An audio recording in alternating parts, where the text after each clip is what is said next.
बहुत बड़ी बात है भीष्म प्रतिज्ञा। दुर्योधन ने जब देखा कि 10,000 महारथियों को रोज मारते हुए एक पांडव को खरोच भी नहीं आती, तो कहा भीष्म जी से कि पितामह मैं पहले से जानता था, सेनापति बनाने के पहले से आपको, कि आप हमारी कभी विजय नहीं चाहेंगे, आप पांडवों की ही विजय चाहेंगे, भले हमारे पक्ष से 10,000 महारथियों को मारते तो भी।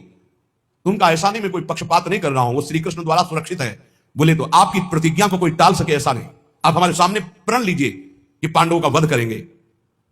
भीष्म जी ने 5 बाण निकाले और कहा अगर कल जीवित रहा तो 5 पांडवों का वध निश्चित करूंगा। भीष्म प्रतिज्ञा।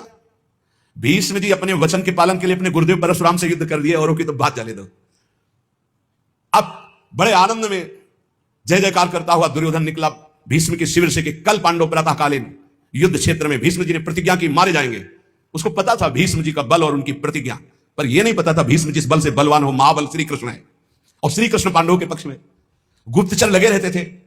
तत्काल एक गुप्तचर पांडवों के शिविर में गया जहां भगवान श्री कृष्ण विराजमान थे, पांडव शयन कर रहे थे।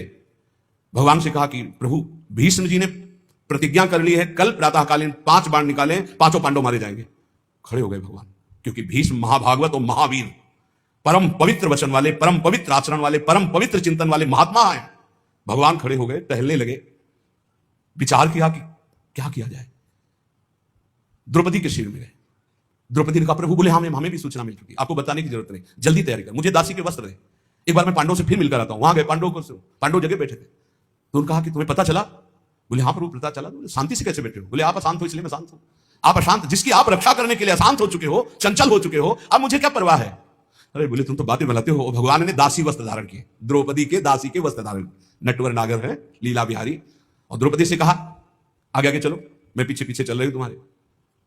पूरी घाघरा और सब से पहले जो शिविर के प्रथम द्वार पर गए तो उनका पादुका उतारो, जो दासी का कर्तव्य है, और अपने पीतांबर में अंदर पादुका ली और दरवाजे पे खड़े हो। बोले जाओ, इतना घूंघट रखना, इस समय मैं देख रहा हूं मेरे ध्यान में है, जाके प्रणाम करना, फिर जो होगा आगे का खेल हम संभालते हैं।